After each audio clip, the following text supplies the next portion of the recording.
Mulai minggu ini kita akan masuk dalam satu seri khotbah yang baru. Yang saya mau bagikan kepada saudara. Sebuah rema yang saya percaya dan saya doakan terjadi secara pribadi dalam hidup saudara. Maupun di dalam gereja kita. Tuhan kerjakan. Judulnya adalah Your Harvest Now. Panenmu sekarang. Saya mau deklarasikan bahwa bulan ini adalah bulan panen raya. This month is the month of harvest. Dan saya berdoa setiap jemaat keluarga Allah, gereja kita, gereja keluarga Allah, bulan ini panen raya terjadi. Oke, bahkan bukan panen biasa, tapi ini panen raya, panen yang masif. Nah, saudara harus tahu kenapa kok saya ngomong seperti itu. Karena tidak semua panen itu levelnya sama. Tidak semua sawah, tidak semua ladang tingkat produktivitasnya sama. Tidak semua pohon tingkat berbuahnya sama. Ada pohon yang tingkat berbuahnya, produktivitasnya tidak menghasilkan buah. Itu tercatat di Matius 21 ayat 18 sampai 22. Yaitu kisah pohon ara yang kayaknya daunnya kelihatan lebat, hijau. Tapi ketika Tuhan Yesus mendekati untuk memetik buah, tidak ditemukan buahnya. Jadi produktivitasnya gak ada hasilnya. Yang kedua adalah pohon yang berbuah namun buahnya mengecewakan. Di Yesaya 5 ada kisah tentang kebun anggur yang digarap dengan sungguh-sungguh. Tapi sayang hasil anggurnya asam. Hasil anggurnya mengecewakan. Tapi ada juga yang ketiga, yaitu pohon yang berbuah lebat dan buahnya manis. Saya percaya itu seperti yang dicatat di Mazmur 1. Berbahagialah orang yang kesukaannya ialah Taurat Tuhan, yang merenungkan siang dan malam. Ia seperti pohon yang ditanam di tepi aliran air, yang menghasilkan buah pada musimnya. Apa saja yang dikerjakannya berhasil. Oh, saya berdoa seperti itulah tingkat produktivitas jemaat keluarga Allah. Apa saja yang dikerjakan berhasil. Dalam hidupmu buahnya lebat dan buahnya manis. Mulai hari ini saya lepaskan blessing atas hidup saudara. Bisnis saudara berbuah lebat dan manis. Kesehatan saudara berbuah lebat dan manis. Keluarga saudara buah-buah sukacitanya, kebahagiaannya lebat dan manis. Bahkan saya juga deklarasikan untuk kelompok sel yang ada di gereja kita, kelompok sel keluarga Allah adalah kelompok sel yang berbuah lebat, yang menyelamatkan jiwa-jiwa dan penuh dengan kemuliaan Allah. Saya lepaskan blessing juga untuk setiap ibadah gereja keluarga Allah dimanapun berada. Itu ibadah yang diberkati oleh Tuhan, yang berbuah lebat, penuh dengan hadirat, pengurapan Tuhan yang dahsyat. Ada kuasa, mujizat, kesembuhan ilahi, tanda-tanda ajaib, sehingga panen raya jiwa-jiwa masif terjadi. Gereja keluarga Allah, gereja yang berbuah lebat. Amin. Saya berdoa terjadilah yang seperti itu dalam hidupmu di dalam nama Tuhan Yesus. Jadi sekali lagi, ini bulannya untuk berbuah lebat. Ini bulannya saudara dan saya mengalami panen. Panen masif. Bahkan seandainya panenmu, tuaianmu di babak kemarin sempat dihabisi oleh musuh, sempat ditelan oleh lawan, oleh belalang pelahap. Saya mau nubuatkan kepada saudara, pemulihan segera terjadi. Mari kita baca Yoel 2 ayat 23 sampai 26. Saya percaya ada seseorang yang mendengarkan firman Tuhan ini. Dan ayat ini jadi rema di dalam kehidupan saudara. Saya bacakan. Hai Bani Sion, bersorak-soraklah dan bersukacitalah karena Tuhan. Jadi kalau ada yang sedih, ada yang berduka cita, ada yang merasa kecewa karena panennya ditelan oleh musuh. Hari ini pesan profetik kepada saudara, bersorak-soraklah dan bersukacitalah karena Tuhan Allahmu.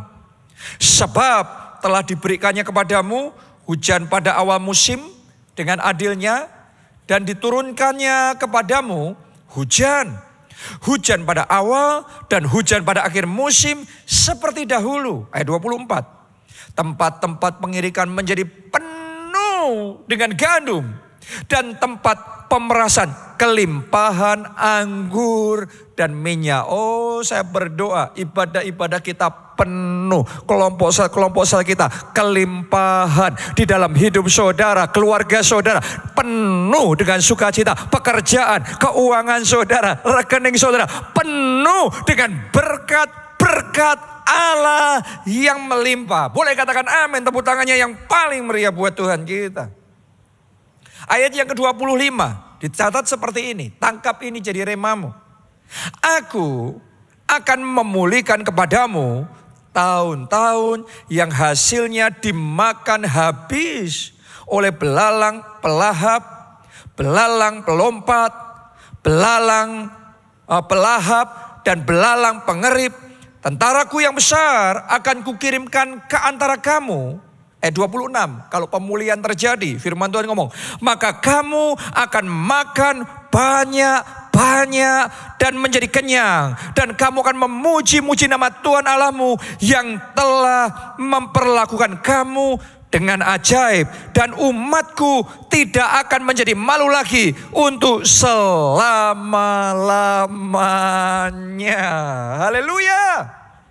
Jadi buat saudara yang selama sekian waktu berkatmu, sukacitamu, kesehatanmu, panenmu, kemenanganmu, kesuksesanmu, asetmu, kebahagiaanmu seolah-olah ditelan oleh berbagai macam belalang, oleh berbagai macam lawan musuh, oleh iblis yang selalu berusaha mencuri berkat-berkat saudara.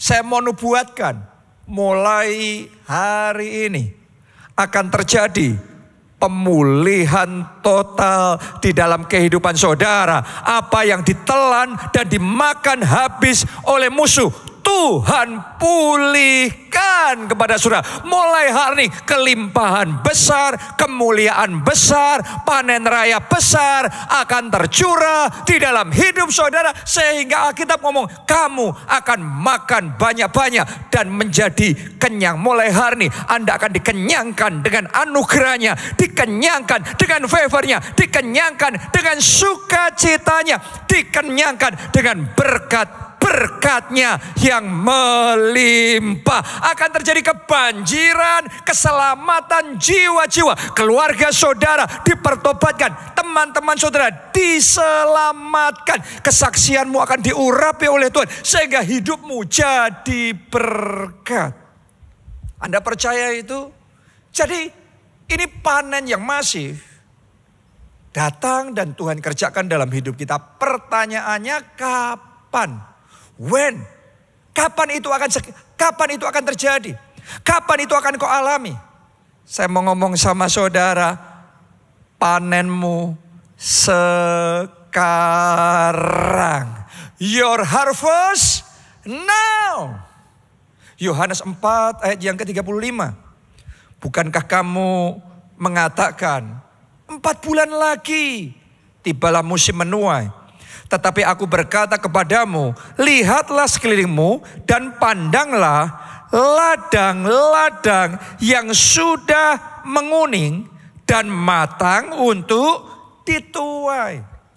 Jadi waktu itu Tuhan Yesus ada bersama-sama dengan muridnya di tengah-tengah padang, sekeliling mereka adalah padang, tapi padang yang sama, murid-muridnya melihat itu masih hijau, masih 4 bulan lagi. Tapi di ladang yang sama itu, Tuhan ngomong no, ladang sudah menguning dan siap untuk dituai. Pertanyaannya benar yang mana saudaraku? Karena ladangnya sama, tapi kok ngomongnya berbeda antara murid-murid dengan Tuhan Yesus. Kalau saya mau ngomong dua-duanya benar. Kenapa saya ngomong begitu? Karena murid-murid Yesus ngomong bahwa masih 4 bulan lagi, masih hijau. Karena mereka melihat dengan mata jasmani. Jadi keadaan secara jasmani ya memang masih hijau, masih 4 bulan lagi. Tetapi sebaliknya Tuhan Yesus melihat ladang yang sama yang dilihat murid-muridnya dengan mata rohani yang berbeda. Murid-muridnya melihat dengan mata jasmani, Tuhan melihat dengan mata rohani. Tuhan melihat dengan mata iman. Dan Tuhan berkata bahwa ladang sudah menguning dan siap untuk dituai. Nah, Anda harus tahu seringkali di alam jasmani dan di alam rohani itu bisa beda sama sekali. Di alam jasmani bisa saja masih hijau, tetapi di alam rohani kita melihatnya sudah menguning. Di alam jasmani kayaknya masih jauh, masih 4 bulan lagi, masih lama. Tapi di alam rohani dengan mata iman, Tuhan ngomong panenmu sekarang. Buat saudara yang bisa melihat dengan mata iman, saya deklarasikan kesembuhanmu sekarang. Terimalah kesembuhan Anda sekarang. Pemulihan keluargamu sekarang. Kemajuan pelayanan gereja kita sekarang. Kelompok selmu bertumbuhnya, bermultiplikasinya sekarang. Terobosan baru dalam pekerjaanmu terjadi sekarang. Keuanganmu diberkati berlimpah-limpah sekarang. Amin. Jadi mulai hari ini kalau Anda ingin mengalami harvest, tuaian yang dari Tuhan, belajar melihat seperti Tuhan Yesus melihat, yaitu melihat dengan mata roh, melihat dengan mata iman, dan deklarasikan dengan iman di dalam nama Tuhan Yesus, panen masif terjadi dalam hidupku sekarang.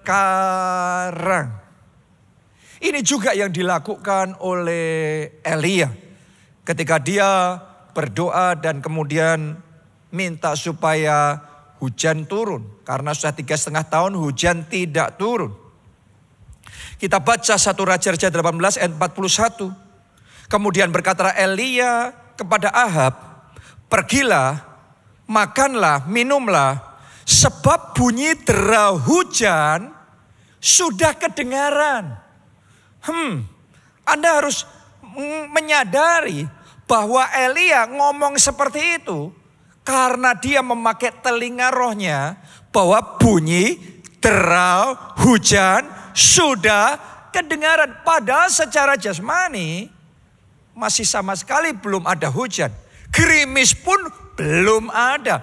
Tetapi dalam alam roh Elia memakai telinga rohnya untuk mendengar dengan iman. Bunyi derau hujan sudah kedengaran. Nah, lihat saudaraku, kalau Anda tahu bagaimana bergerak dalam roh seperti itu, melihat dalam roh, berjalan dalam roh, berkata dalam roh dengan iman. Mari lihat, tadi kita baca ayat 41, sekarang 45. Lihat hasilnya. Maka dalam sekejap mata langit menjadi kelam oleh awan badai, lalu turunlah hujan yang lebat. Ahab naik kereta lalu pergi ke Yisrael. Kalau ditulis di ayat 45, maka dalam sekejap langit jadi kelam, awan badai, lalu turun hujan. Berarti di ayat 41, langit masih terang benderang, hujan sama sekali belum ada. Tetapi Elia belajar untuk mendengar dengan telinga rohnya bahwa bunyi dera hujan sudah kedengaran. Oh, saya mau deklarasikan, bunyi revival, kegerakan besar sudah kedengaran. Bunyi lawatan Tuhan, bunyi lawatan Roh Kudus sudah kedengaran. Bunyi pemulihan keluarga, bunyi sukacita di dalam hidup saudara, bunyi sorak-sorai kemenangan di dalam pekerjaanmu, di dalam keuanganmu, di dalam pelayananmu sudah kedengaran. Dan kalau engkau percaya itu dengan iman, mulai saat ini terjadilah. Hujan masif berkat Tuhan, hujan masif mujizat Tuhan, hujan masif terobosan dan kemenangan, hujan masif revival, pertobatan, keselamatan jiwa-jiwa tercurah. Haleluya. Anda percaya itu?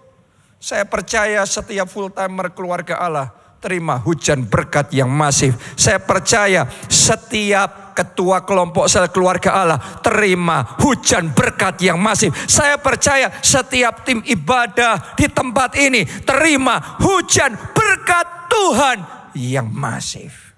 Berapa banyak dari saudara, semua jemaat keluarga Allah mau mengalami hujan berkat Tuhan yang masif, mau mengalami panen yang masif, panen yang dari Tuhan ini? Ada 3 kunci yang saya mau bagikan sama saudara. Nomor 1, pahami tujuan Tuhan memberikan panen yang masif. Jadi Tuhan kalau ngasih kita panen yang masif, kita harus ngerti Tuhan punya maksud. Ada tujuan Tuhan. Apa itu tujuan Tuhan? Kita baca Imamat 19 ayat yang ke-9 sampai 10. Ini bicara tentang panen yang masif saudaraku ya. Lihat kata Tuhan. Pada waktu kamu menuai hasil tanahmu. Jadi kalau Tuhan ngasih tuaian, ngasih berkat dalam hidupmu. Janganlah kau sabit ladamu habis-habis sampai ke tepinya. Artinya jangan kamu ambil semuanya untuk dirimu sendiri. Dan janganlah kau pungut apa yang ketinggalan dari penuaianmu. Jadi jangan sampai tanpa tersisa semuanya diambil untuk diri sendiri. Ayat 10. Juga sisa-sisa buah anggurmu janganlah kau petik untuk kedua kalinya. Dan buah yang berjatuhan di kebun anggurmu janganlah kau pungut. Zaman itu kalau memanen anggur saudaraku itu butuh beberapa kali sehingga semuanya bisa dipungut. Tapi Tuhan ngomong, jangan engkau ulang-ulangi itu sehingga semuanya dihabiskan, diambil semua hanya untuk dirimu sendiri. No, ini petunjuk Tuhan. Tetapi semuanya itu harus kau tinggalkan bagi orang miskin dan bagi orang asing. Akulah Tuhan Allahmu. Jadi yang ngomong ini adalah Tuhan Allahmu. Apa yang baru saja kita baca, ini perintah yang datang dari Tuhan Allahmu. Artinya kalau Tuhan ngasih kita panen, Tuhan mau kita bagikan juga sebagian panen kita untuk jadi berkat. Untuk orang asing, untuk orang miskin. Doa saya hidupmu diberkati untuk jadi berkat. Itu yang disadari oleh Boas ketika dia panen. Dia sengaja membiarkan orang-orang yang lain, orang asing, orang miskin untuk bisa mendapatkan bantuan, mendapatkan sebagian dari panennya. Dia bagi berkat, gak semuanya untuk dirinya sendiri. Salah satunya adalah Rut. Rut bisa memungut sebagian hasil panen dari Boas. Kenapa? Karena memang Boas mau jadi berkat. Justru ketika Boas mau jadi berkat, itu menyenangkan hati Tuhan. Karena itu memang tujuan Tuhan. Kita diberkati untuk jadi berkat. Karena itu Tuhan bawa baik Boas maupun Rut di dalam rencananya yang ajaib. Tuhan berkati mereka sehingga melalui keturunan mereka terlahirlah yaitu raja terbesar sepanjang sejarah bangsa Israel, Raja Daud. Dan juga terlahirlah Mesias, sang juru selamat dunia. Coba saudara renungkan itu berkat yang tidak ternilai, yang tidak bisa dibeli uang. Saya mau ngomong sama saudara, ketika hidupmu jadi berkat, yang Tuhan akan kerjakan sama saudara bukan terbatas hanya urusan finansial. Tetapi Tuhan akan mengerjakan apa yang tidak dilihat mata, tidak didengar telinga, tidak timbul dalam hati manusia. Itu Tuhan kerjakan dalam hidup saudara. Anugerah dan favornya yang melampaui finansial, Tuhan akan limpahkan itu, perintahkan itu datang dalam hidup saudara. Itu sebabnya ayo jadi berkat. Hari ini saya mau ajak kita untuk cek diri kita masing-masing.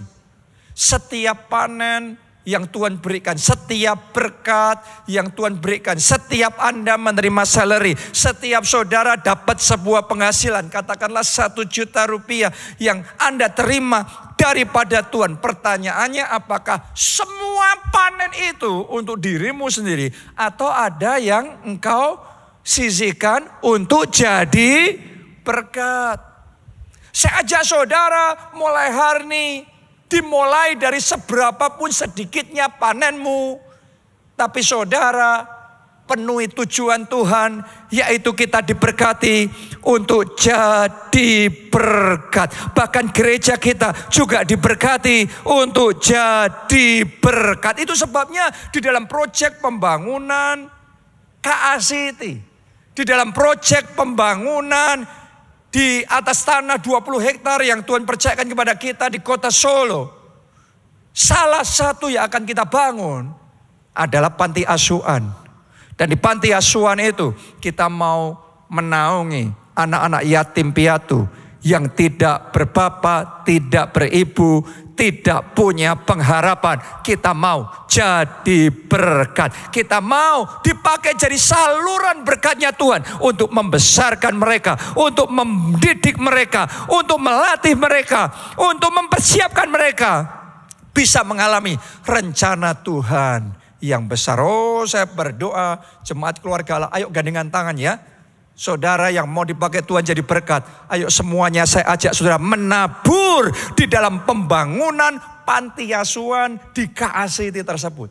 Kita kasih nama panti asuhannya, ya, panti asuhan generasi anak panah. Kenapa? Ini anak-anak yang nanti ada di panti asuhan itu ibarat anak-anak panah yang sedang dipersiapkan dan pada waktunya akan di-launching untuk melakukan kehendak Bapa, memperluas kerajaan Allah sehingga nama Tuhan dipermuliakan. Karena itu saya ajak jemaat keluarga Allah, ayo menabur bersama, jadi berkat bersama, membangun panti asuhan generasi anak panah di KACT ini. Saudara bisa tanya rekeningnya di mana dan kemudian Anda bisa transfer ya bantuan saudara untuk jadi berkat. Itu nomor satu. Yang kedua yang saya mau bagikan sama saudara, kalau saudara mau mengalami panen masif dalam hidupmu, lakukan kehendak Tuhan. Jangan lakukan maumu sendiri, keinginanmu sendiri, keputusanmu sendiri, pikiranmu sendiri. No. Kerjakan kehendak Tuhan. Karena mengerjakan kehendak Tuhan pasti disertai Tuhan. Kalau engkau melakukan kehendak Bapa, engkau akan menikmati pengurapannya, backingnya, sehingga engkau akan mengalami percepatan rohani. Kita baca Yohanes 4 ayat 34. Kata Yesus kepada mereka, makananku ialah melakukan kehendak Dia yang mengutus aku dan menyelesaikan pekerjaannya. Ini Tuhan Yesus. Buat Tuhan Yesus ketika dia ada di dunia ini, misi yang dia kerjakan bukan misinya sendiri, kepentingannya sendiri, keputusannya sendiri, mau-maunya sendiri. No. Yesus ngomong, makananku ialah melakukan kehendak Dia.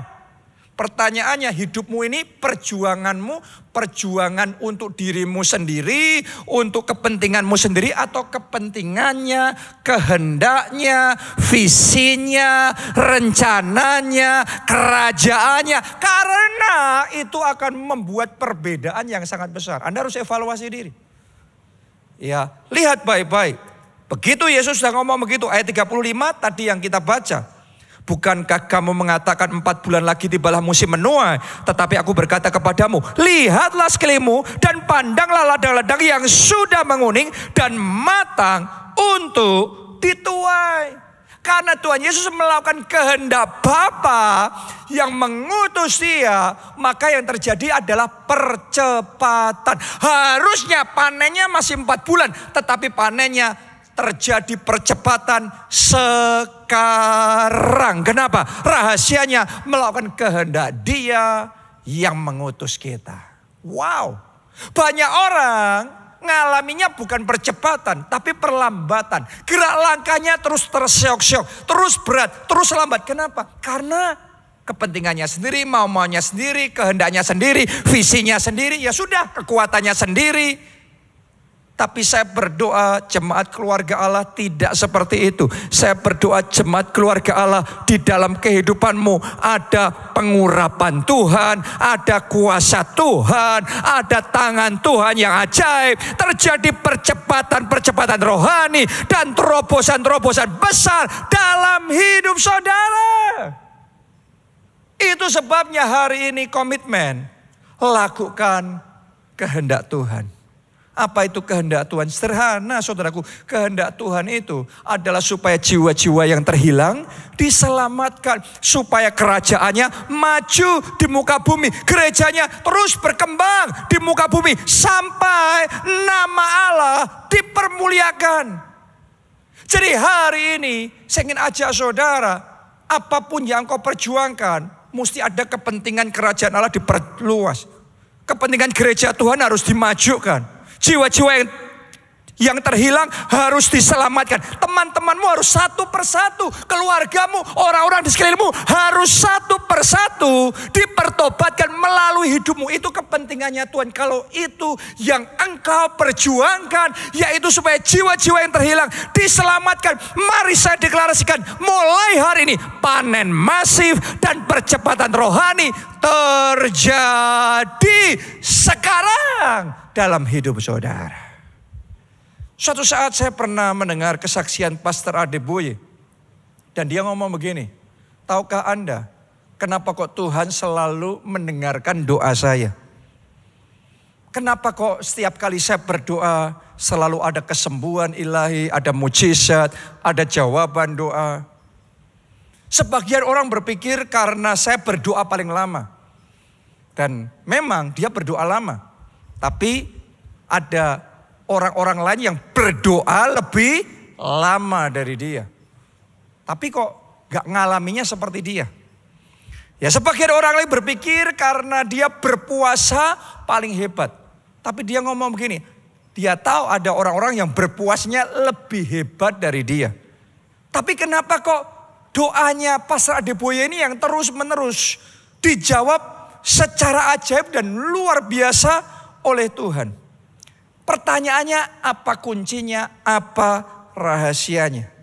Dia ngomong begini saudaraku, sebab saya menyediakan diri mau dipakai oleh Tuhan untuk menyelamatkan jiwa-jiwa. Jadi ternyata dia tahu hatinya Tuhan lebih dari sekedar kesembuhan terjadi, berkat tercurah atau apapun itu. Tapi yang Tuhan mau adalah keselamatan jiwa-jiwa. Oh, karena itu dia menyediakan diri mau dipakai. Melalui hidupnya banyak jiwa diselamatkan. Maka setiap kali dia berdoa, ada telinga Tuhan yang terbuka lebar untuk mendengar. Ada tangan Tuhan yang siap untuk mengerjakan dan menjawab doa-doanya. Mulai hari ini saya tantang saudara, sediakan diri untuk jadi saksi Kristus dimanapun Anda berada. Satu demi satu keluarga besarmu harus bertobat, harus diselamatkan. Teman-temanmu harus diajak datang ke gereja, gabung di dalam kelompok saya. Sehingga melalui hidupmu jiwa-jiwa diselamatkan. Maka nikmatilah percepatan rohani, panen raya, panen masif terjadi sekarang. Haleluya. Itu yang kedua. Yang ketiga, komit dalam perjanjian berbuah lebat. Kalau Anda mau mengalami panen masif berbuah lebat, Anda harus tahu di Alkitab itu ada ayat-ayat yang memberitahu kita rahasia perjanjian berbuah lebat. Kalau Anda lakukan itu tidak bisa tidak, maka dalam hidupmu engkau akan dibuat oleh Tuhan produktif luar biasa, berbuah lebat dan buahnya manis. Nah, apa itu kisi-kisinya? Apa itu rahasianya dalam perjanjian berbuah lebat? Nomor satu, andalkan Tuhan. Andalkan Tuhan dalam hidupmu. Yeremia 17 ayat 7-8. Diberkatilah orang yang mengandalkan Tuhan. Yang mau mengandalkan Tuhan katakan amin. Sekarang terimalah berkat Tuhan. Terima berkat dalam hidup saudara. Diberkatilah orang yang mengandalkan Tuhan. Yang menaruh harapannya pada Tuhan, ia akan seperti pohon yang ditanam di tepi air, yang merambatkan akar-akarnya ke tepi batang air, dan yang tidak mengalami datangnya panas terik, dan yang daunnya tetap hijau, yang tidak khawatir dalam tahun kering, dan perhatikan kalimat terakhir, yang tidak berhenti menghasilkan buah. Ternyata orang yang mengandalkan Tuhan dalam hidupnya akan terus menerus menghasilkan buah. Saya mau ngomong sama saudara, kalau Anda andalkan kekuatan manusia, Anda akan dikecewakan oleh manusia. Kalau Anda mengandalkan uang jabatan itu terbatas dan pada akhirnya Anda juga akan menjadi kecewa. Kalau engkau mengandalkan dirimu sendiri, maka lenyap, habis. Gak ada harapan karena manusia terbatas. Saya ajak saudara, andalkan Tuhan. Mari cek masing-masing. Saat dalam hidup kita menghadapi masalah, siapa yang kita andalkan dalam hidup kita? Apa yang kita andalkan dalam hidup kita? Sebagian orang mengandalkan kepintarannya sendiri, mengandalkan uang yang dia punya, kenalan yang dia punya. Hari ini saya ajak saudara, ketika engkau menghadapi masalah dalam hidupmu, andalkan Tuhan. Amin. Ketika saudara disuruh oleh Tuhan untuk taat, saya mau ngomong sama saudara, ada proyek-proyek besar, ada rema yang Tuhan mau kita kerjakan, yang itu di luar kemampuan kita. Dan sebagian orang mengukur remanya Tuhan, visi yang Tuhan suruh kita lakukan dengan resourcesnya kita sendiri, dengan apa yang kita punya. Kalau Anda bergerak dengan cara seperti itu, konyol, habis, gak mungkin bisa. Hari ini buka hati saudara lebar-lebar. Dengarkan baik-baik, kalau Tuhan suruh Anda untuk melangkah dengan iman, mengerjakan visi yang besar, proyek yang besar, andalkan Tuhan. Seperti Petrus disuruh oleh Yesus melompat dari perahunya dan mulai berjalan di atas air. Selama dia mengandalkan Tuhan, maka akan ada kuasa Tuhan yang besar yang bekerja dalam hidupnya, melampaui kekuatannya sendiri. Jadi hari ini saya ajak saudara, andalkan Tuhan, maka engkau akan berbuah lebat dalam kehidupanmu. Yang kedua, hormati Tuhan melalui ibadah. Kita baca Imamat 26 ayat 2 sampai ayat yang kelima. Ini petunjuk firman Tuhan ya buat kita semua. Tuhan ngomong begini, maka kamu harus memelihara hari-hari Sabatku. Jadi semua hari-harinya Tuhan. Tapi ada hari yang disebut hari Sabat, hari khususnya Tuhan. Hari yang memang dikuduskan untuk Tuhan. Seperti hari ini kita beribadah, itu hari yang memang dikhususkan. Kita datang menyediakan waktu kita untuk beribadah. Dan doa saya, saudara bisa menangkap instruksi Tuhan. Kamu harus memelihara hari-hari Sabatku. Bukan kamu boleh ya, boleh tidak. No. Kamu harus, ini perintah firman Tuhan. Bukan kalau sempat, bukan kalau bisa. Kamu harus memelihara hari Sabat. Dan menghormati tempat kudusku. Akulah Tuhan. Benar dimanapun ada Tuhan, itu bisa jadi tempat kudus. Tuhan bisa hadir di kamar saudara. Tuhan bisa hadir di kantor saudara. Tuhan bisa hadir dimanapun berada. Tetapi tempat kudus Tuhan, itulah bait Allah. Tempat yang dikhususkan. Tempat yang dikuduskan untuk Tuhan. Dan Tuhan ngomong, hormatilah tempat kudusku. Banyak orang Kristen tanpa sadar termakan dengan pemikiran dan tipu daya iblis yang salah. Kita pikir kita bisa beribadah di mana saja, berdoa di mana saja, memuji menyembah Tuhan di mana saja. Yes, tentunya bisa saudaraku, tapi tidak bisa juga karena ada yang namanya tempat kudus Tuhan. Ada yang namanya hari Sabat buat Tuhan. Saudara harus ngerti itu. Ya. Ayat yang ketiga, jikalau kamu hidup menurut ketetapanku. Saya berdoa jemaat keluarga Allah, hidup menurut ketetapan Tuhan. Bukan pemikiran manusia, bukan pengajaran manusia yang melenceng. Tapi menurut ketetapan Tuhan. Dan tetap berpegang pada perintahku serta melakukannya. Apa perintah Tuhan? Hormati hari Sabat, Apa perintah Tuhan? Hormati tempat kudus Tuhan. Gereja Tuhan, bait Allah. Ayat 4. Maka, terima ini saudaraku. Aku akan memberi kamu hujan pada masanya. Sehingga tanah itu memberi hasilnya. Dan pohon-pohonan di ladangmu akan memberi buah. Kalau Anda terima instruksi firman Tuhan hari ini dalam hidupmu, Tuhan akan buat berbuah. Buahmu lebat dan panen masif terjadi. Artinya Anda harus mengerti, ada hubungan yang erat antara komitmen kita beribadah di rumah Tuhan, tempat kudusnya Tuhan pada hari Sabat, dengan produktivitas yang Dia kerjakan di dalam kehidupan kita. Oke, lihat berikutnya ayat yang kelima. Lamanya musim mengirik bagimu akan sampai pada musim memetik buah anggur. Dan lamanya musim memetik buah anggur akan sampai kepada musim menabur. Kamu akan makan makananmu sampai kenyang dan diam di negerimu dengan aman tentram. Oh, orang-orang yang tahu menghormati hari Sabat, menghormati tempat kudusnya Tuhan dalam hidupnya akan dibanjiri dengan anugerah, dengan rahmat, dengan kesehatan, dengan keamanan, dengan perlindungan ilahi, dengan berkat-berkatnya yang melimpah, dengan sukacitanya dan damai sejahteranya yang melampaui segala akal. Boleh katakan amin, tepuk tangannya yang paling meriah buat Tuhan kita. Karena itu saya ajak saudara, ayo kita tingkatkan komitmen ibadah kita. Anda yang kadang-kadang ibadah, kadang-kadang tidak, sekarang harus konsisten beribadah.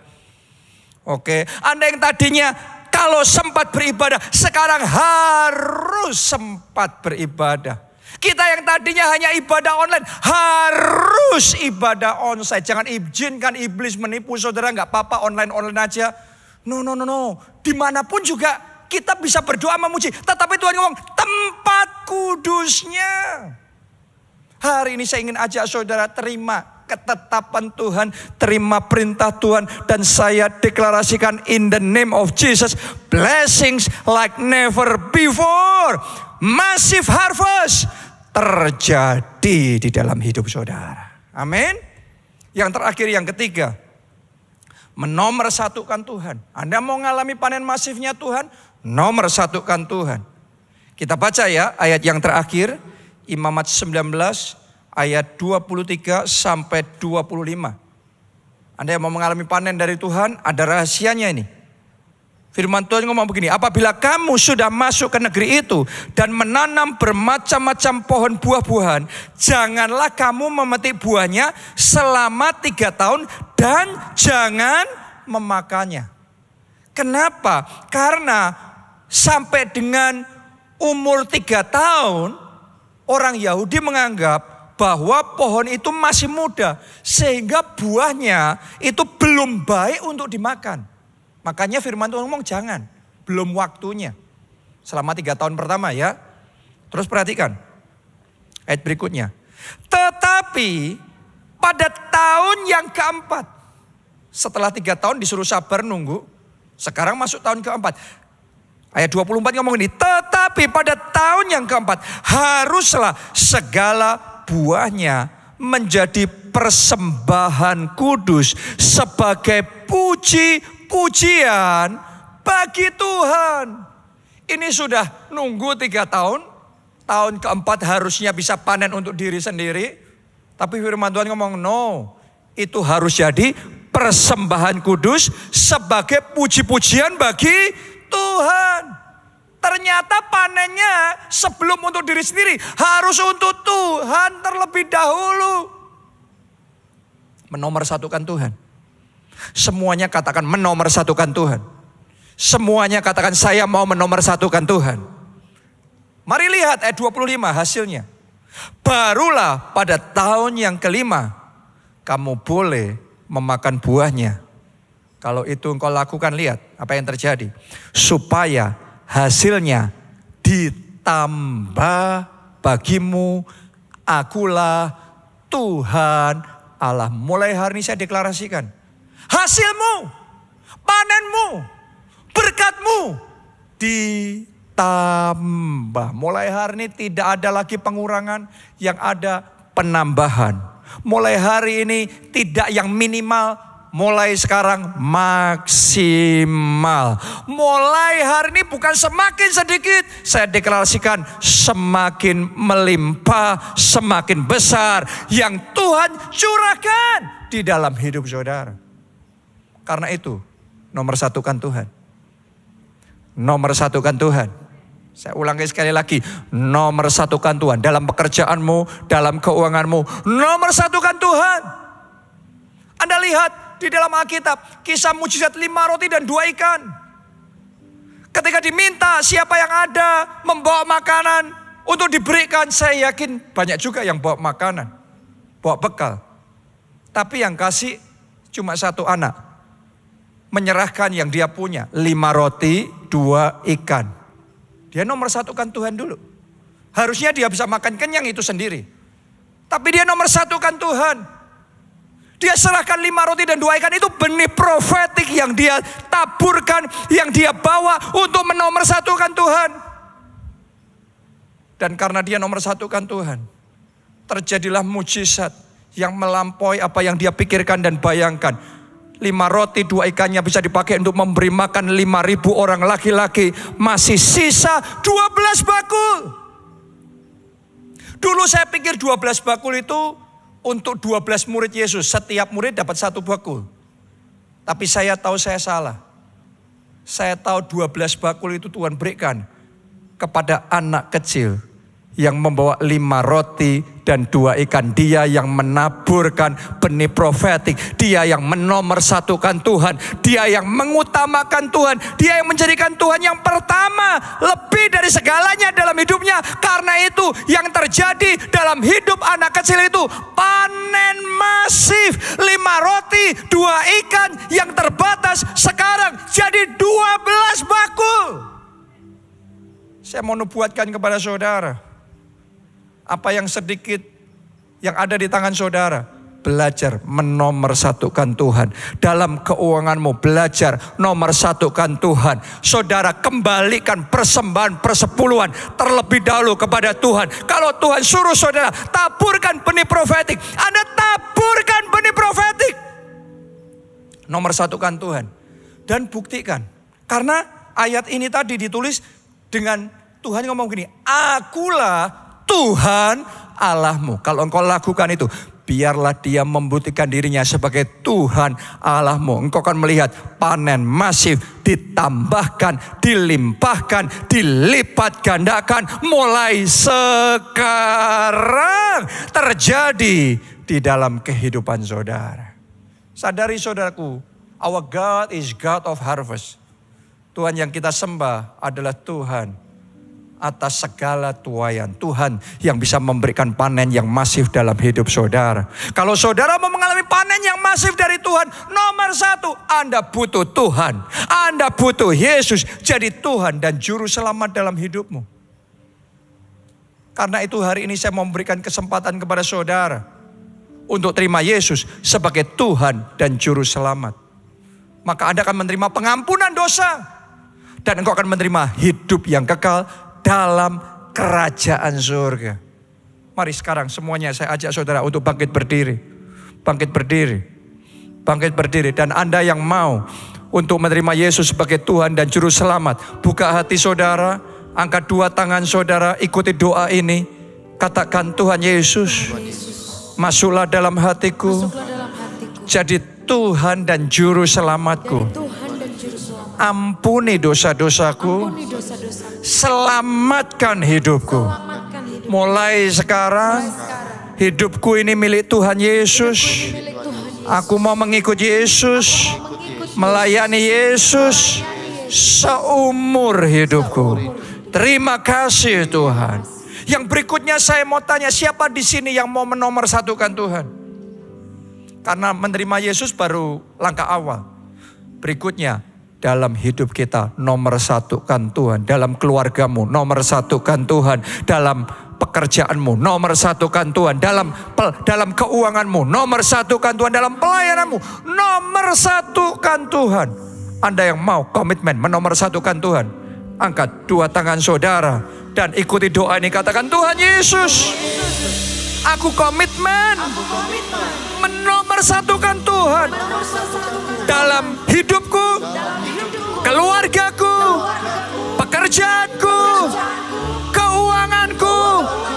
Tuhan nomor satu, Tuhan terutama, Tuhan yang pertama. Angkat suara, berdoa saudara, berdoa. Tuhan nomor satu, Tuhan terutama, Tuhan yang pertama. Ajari aku menomorsatukan Tuhan dalam waktuku, dalam keuanganku, dalam pekerjaanku, dalam persepuluhan, dalam menggunakan talenta, dalam melayani Tuhan. Tuhan nomor satu tiap hari dalam hidupku. Tuhan nomor satu. Syaralapa syaralapa syar, oralapa syaralapa syaralapa, sikiralapa syaralapa, oralapa syaralapa, sikiralapa syaralapa syar. Tuhan nomor satu. Jesus, Jesus, Jesus. Sekarang saya mau berdoa. Sementara engkau menomorsatukan Tuhan, saya mau berdoa. Firman Tuhan hari ini dimeteraikan dan terjadilah itu di dalam kehidupan saudara. Anda mengalami harvestmu, panen rayamu, panen masifmu sekarang. Angkat dua tangan saudara, katakan dalam nama Yesus. Lebih kuat lagi dengan iman, katakan dalam nama Tuhan Yesus. Panen rayaku, panen masifku, terjadilah sekarang. Ya, sekarang, dimulai sekarang. Doa saudara, dimulai sekarang. Sekarang, kemenangan sekarang. Pintu terbuka sekarang. Kesembuhan sekarang. Terobosan sekarang. Kemajuan sekarang. Mujizat sekarang. Coba doa sekarang. Sukacita sekarang. Damai sejahtera sekarang.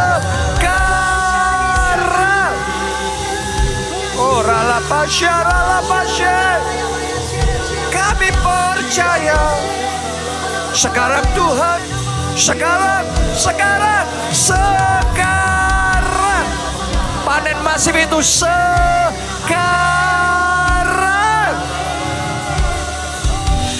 Nyatakan kemuliaan-Mu Tuhan.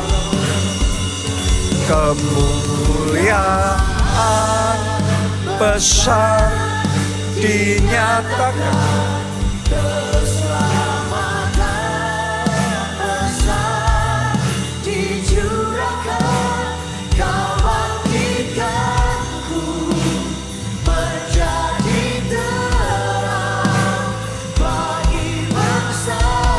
Mari semuanya lambaikan dua tanganmu. Katakan bersama-sama.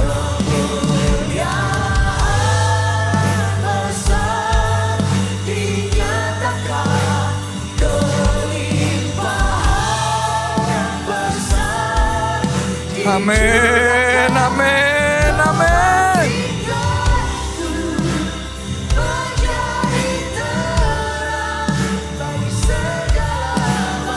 Mari dengan iman deklarasikan bersama-sama. Yang paling kecil Tuhan jadikan kaum yang besar.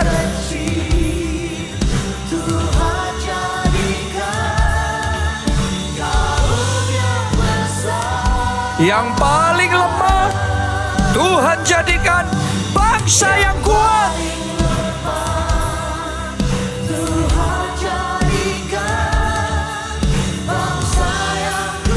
Sekali lagi, mari semuanya bersama katakan, yang paling kecil Tuhan jadikan kaum yang besar.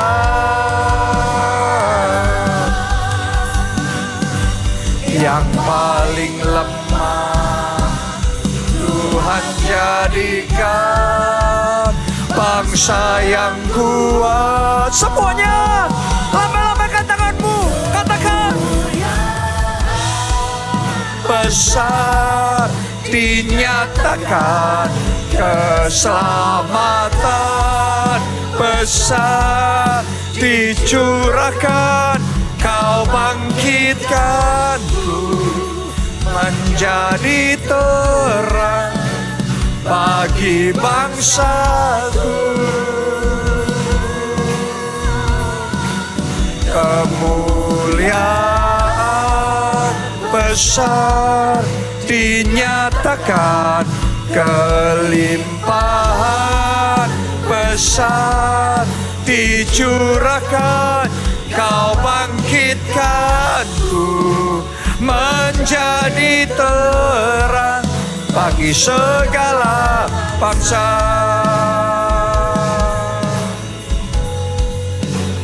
Kau bangkitkanku menjadi terang bagi segala bangsa.